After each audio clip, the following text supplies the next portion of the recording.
Irmãos, hoje nós vamos de novo voltar ao livro de Romanos, capítulo 7. Vamos iniciar o capítulo 7. Se nós lermos esse texto, você vai ver que parece falar sobre um assunto que foge um pouco daquilo que nós estamos aprendendo em Romanos. Mas eu vou te mostrar que é exatamente a mesma coisa. Romanos capítulo 7, o versículo 1. Diz assim, ou vocês não sabem, irmãos, pois fala aos que conhecem a lei, que a lei tem domínio sobre o homem apenas enquanto ele vive? É uma pergunta. Pois a mulher casada está ligada pela lei ao marido enquanto ele vive. Mas se o marido morrer, ela está livre da lei do marido. Assim será considerada adúltera se, estando o marido vivo, se unir a outro homem. Mas se o marido morrer, ela está livre da lei. Não é adúltera se unir a outro homem. Assim também vocês, meus irmãos, morreram para a lei por meio do corpo de Cristo, para pertencerem a outro, a saber, aquele que foi ressuscitado dentre os mortos, a fim de que demos fruto para Deus. Pois, quando estávamos na carne, as paixões dos pecados despertados pela lei atuavam em nossos membros para produzir fruto para a morte. Pois agora fomos libertos da lei, tendo morrido para aquilo que nos prendia, de modo que servimos em novidade de espírito, não na velhice da letra. Não vou falar sobre leis de casamento exatamente, mas eu vou usar o casamento como uma ilustração para exemplificar a validade da lei e a graça. Nós aprendemos no início da carta aos Romanos, por exemplo, que assim como Abraão, nós somos justificados diante de Deus pela fé e não pelas obras. Ok, mas o que isso significa? Eu quero que vocês entendam isso muito claro. Somos simplesmente justos porque cremos, sem nenhuma mudança prática de vida? Uma das acusações que geralmente nós fazem por nós sermos uma igreja reformada, de fé reformada, vocês creem que uma vez salvo, sempre salvo, que depois que vocês podem viver do jeito que vocês quiserem, porque vocês já são salvos, que vocês não perdem a salvação. Para essas pessoas, elas nunca leram a Bíblia de fato. Elas sempre vão na opinião de outras pessoas. Porque, na verdade, se nós cremos que se nós vamos a Cristo e nós somos regenerados e continuamos as velhas práticas, nada mudou. Nós fomos salvos do que, afinal?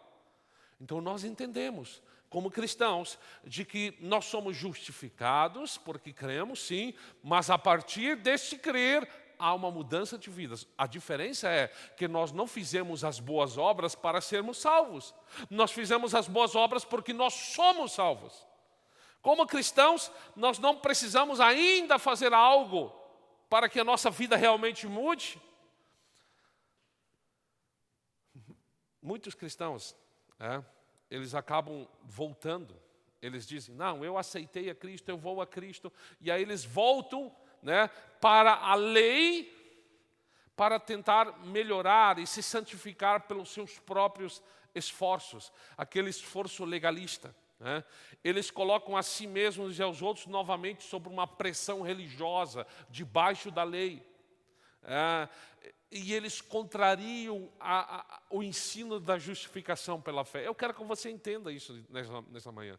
Por exemplo, no capítulo 5 e 6 de Romanos, se você não esteve, quem sabe você pode ir lá no YouTube e você pode assistir. E também hoje, nesse trecho, Paulo ele mostra que a justiça pela fé, ela não exige um esforço nosso para produzir uma transformação. Ela ensina que nós observarmos a lei não torna ninguém santo. E isso acontece independentemente da lei, somente através da fé, diz a palavra de Deus, através de Jesus Cristo. Não é o cumprimento da lei que nos torna maduros espiritualmente, mas é a fé em Cristo. Mas eu te pergunto nessa manhã, isso é apenas uma introdução e ela justamente ela tem esse propósito de fazer uma pequena bagunça em nossa mente. Mas como uma fé pura, sem nossa participação, pode realmente transformar uma pessoa. Como a doutrina da justificação pela fé pode me dar na prática a vitória sobre o pecado. O pecado simplesmente desaparece quando eu creio? São perguntas. A resposta de Paulo ela é clara. Paulo ele diz que a vitória sobre o nosso pecado está na nossa união com Cristo, da qual nós podemos nos lembrar e nós devemos nos lembrar diariamente. Nós estamos unidos a Ele em sua morte e na sua ressurreição para uma nova vida. Nós estamos vivendo uma nova vida quando nós cremos em Cristo.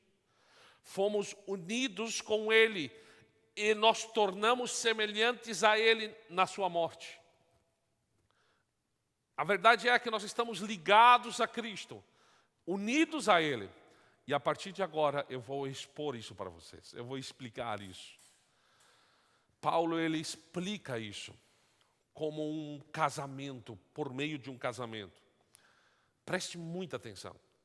Antes, nós éramos ligados, casados com a lei. O que é a lei? A lei é todos os preceitos que vêm lá do princípio, né? Que intrinsecamente está ligado à questão judaica, né? Toda aquela lei que existia, cada pecado existia sua punição. E a Bíblia diz que antes nós éramos casados com a lei. E essa lei, esse marido que é a lei, constantemente nos lembrava da nossa culpa. Isso era um relacionamento abusivo, extremamente pesado, porque nós nunca conseguíamos satisfazer ou agradar ao nosso marido, que é a lei. Está muito na moda, né? E eu acho que isso é algo que também tem o seu lado bom. A alta taxa de feminicídios que aconteceu no início do ano, por exemplo, no nosso estado. Da onde vem o feminicídio? Geralmente de relacionamentos abusivos, onde os maridos matam as suas esposas. E não sabemos quantos relacionamentos ainda estão, quantas mulheres estão sendo subjugadas a viver com seus maridos que são abusivos. Não vem exatamente ao caso, mas como é que essas mulheres devem se portar para sair desse casamento? Porque isso é crime. Nós estávamos vivendo com a lei. A lei, ela ditava o que nós fazíamos. Como sair dessa aliança? Só existia uma maneira. Morrendo. Morrendo. Precisava se esperar que a lei morresse. Mas a lei não morre. Portanto, isso é apenas uma ilustração, a mulher, ou seja, nós precisaríamos morrer então, para nos livrar desse jugo de escravidão. Somente através da morte, essa união poderia chegar ao fim. Mas como é que nós podemos morrer para a lei? Capítulo 7, o verso 4 diz assim: assim também vocês morreram para a lei por meio do corpo de Cristo, para pertencerem a outro, aquele que foi ressuscitado dentre os mortos. Nós somente podemos morrer para a lei, se nós, de fato, morremos através do corpo de Cristo. Por isso Deus nos uniu a Cristo. E esse plano de nós unir a Cristo, ele não acontece algo momentâneo agora. Esse plano foi estabelecido antes da fundação do mundo, diz a palavra de Deus. A Bíblia diz que Deus ele nos elegeu, Ele nos predestinou antes da fundação do mundo. Isso é realizado quando nós fomos chamados pela fé a Cristo. Nós morremos em Cristo, por meio da morte dele na cruz. Toda a nossa culpa foi paga. E agora nós estamos livres para casarmos com outro. E a boa notícia é, Cristo ele cumpriu cabalmente a lei sobre a cruz. E então ele morreu em nosso lugar. Agora você não está mais casado com a lei, mas você está casado com Jesus. A Bíblia diz que nós somos a noiva de Cristo. E nós expressamos isso, por exemplo, através do batismo. Romanos 6 diz assim: ou vocês não sabem que todos nós que fomos batizados em Cristo Jesus, fomos batizados também em sua morte? Fomos, pois, sepultados com ele na morte pelo batismo, para que assim como Cristo foi ressuscitado dentre os mortos pela glória do Pai, também nós andemos em novidade de vida. Então quem é batizado em Cristo Jesus é batizado em sua morte e então recebe uma nova vida. Então o nosso novo estado é este: nós fomos casados novamente. O antigo marido, a lei, ficou para trás. Nós morremos e então nós pertencemos agora a Jesus. Nós entramos a Ele em uma aliança de amor. Não sei se vocês compreenderam, mas quando o pecado ou a lei tentarem te acusar, você pode dizer: você não é mais meu marido. Meu noivo agora é Jesus e eu pertenço a Ele para sempre. Isso é profundo.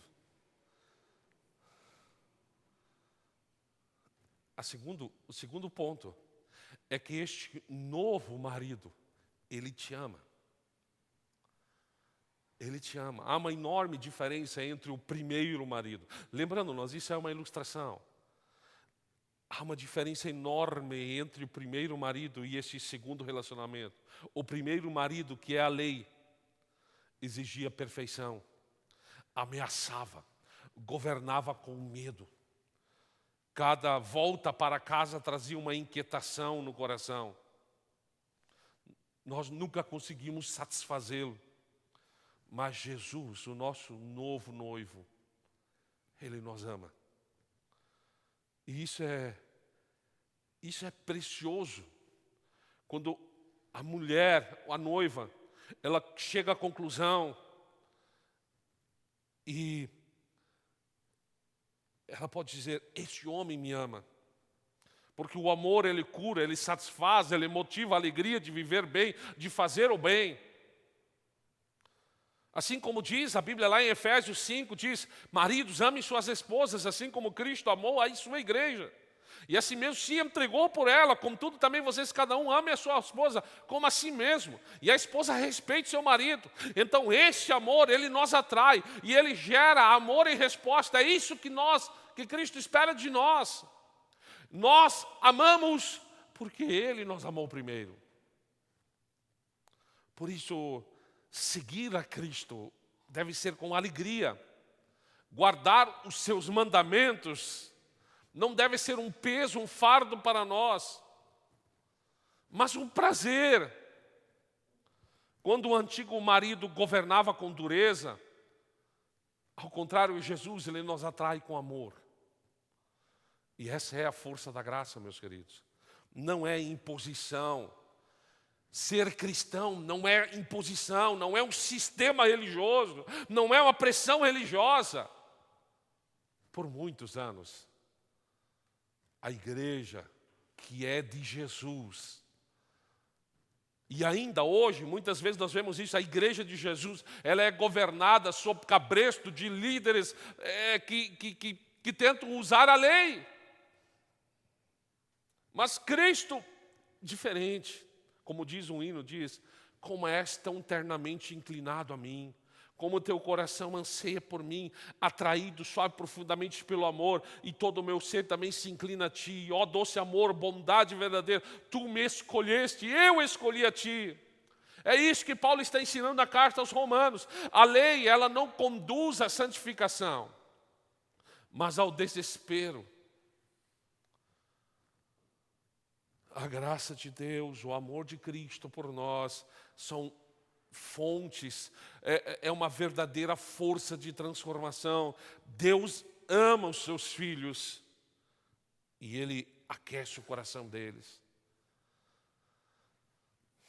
Quem não entende esse relacionamento com Cristo desta maneira, vai viver uma vida com medo, vai viver uma vida desesperada, vai viver uma vida sempre pensando, poxa, será que eu estou agradando a Cristo? Será que eu estou fazendo tudo da vontade de Deus? Será isso, será aquilo? E se desespera, vive uma vida de inquietação,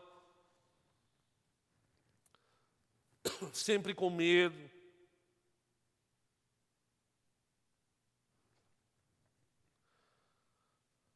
Um casamento feliz vive de amor e de comunhão. E é isso que Jesus oferece para nós.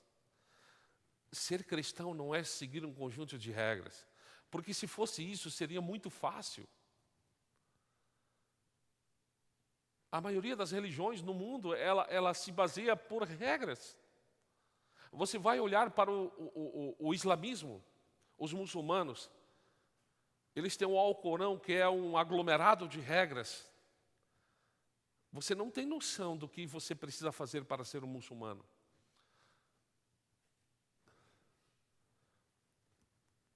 Você bater na esposa, você ter várias esposas, você matar outras pessoas de outras religiões, isso é o mínimo.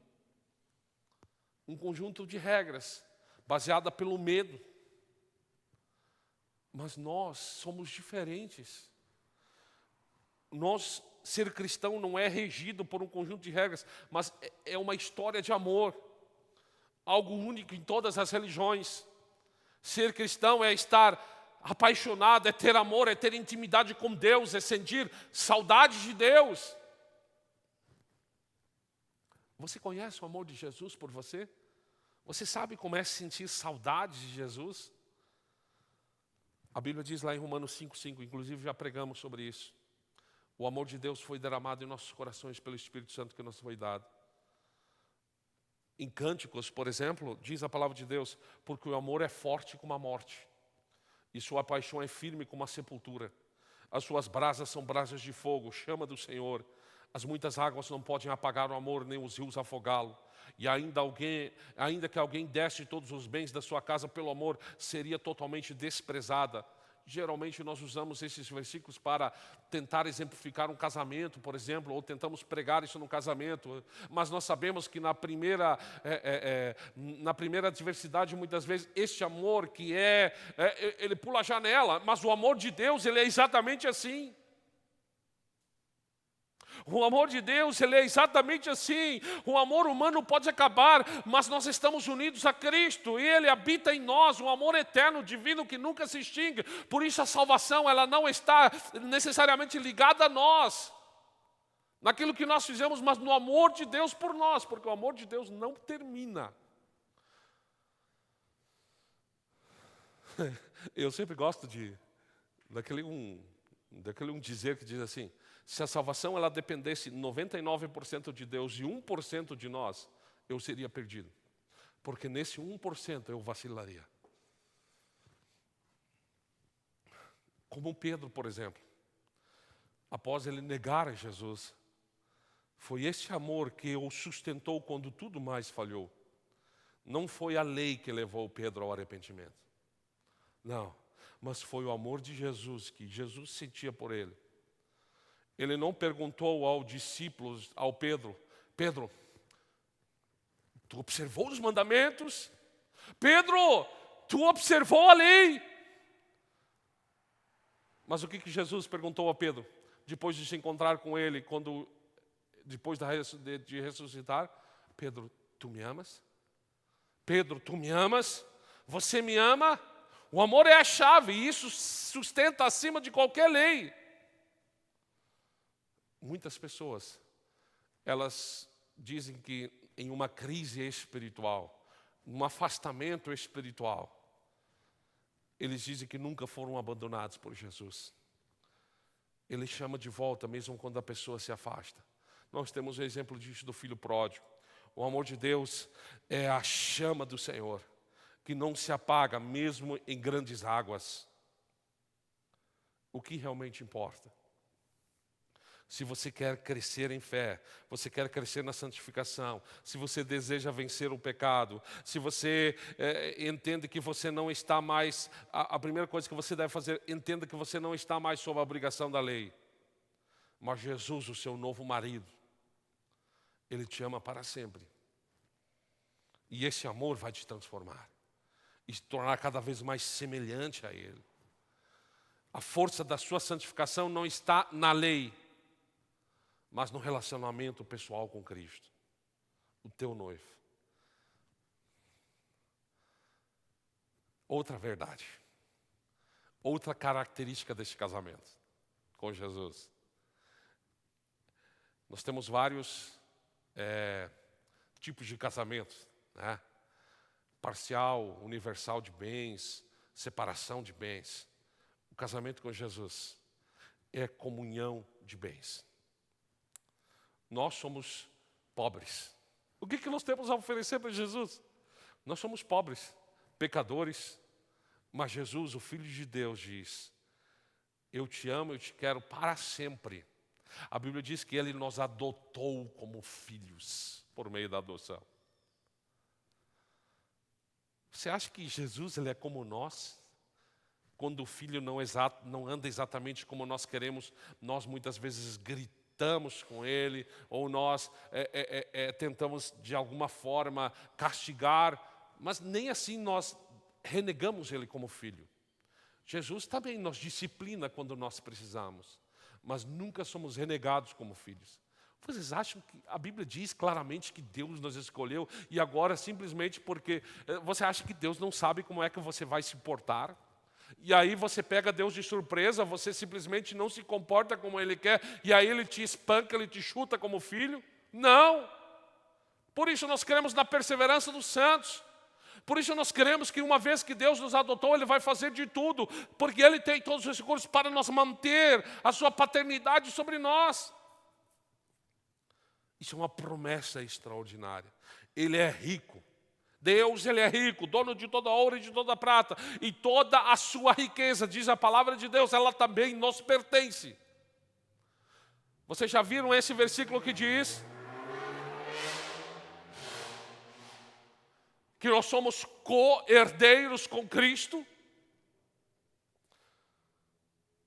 1 Coríntios 1:26 diz: não foram chamados muitos sábios segundo a carne, nem muitos poderosos, nem muitos nobres, para que, como está escrito, quem se glorie, glorie no Senhor.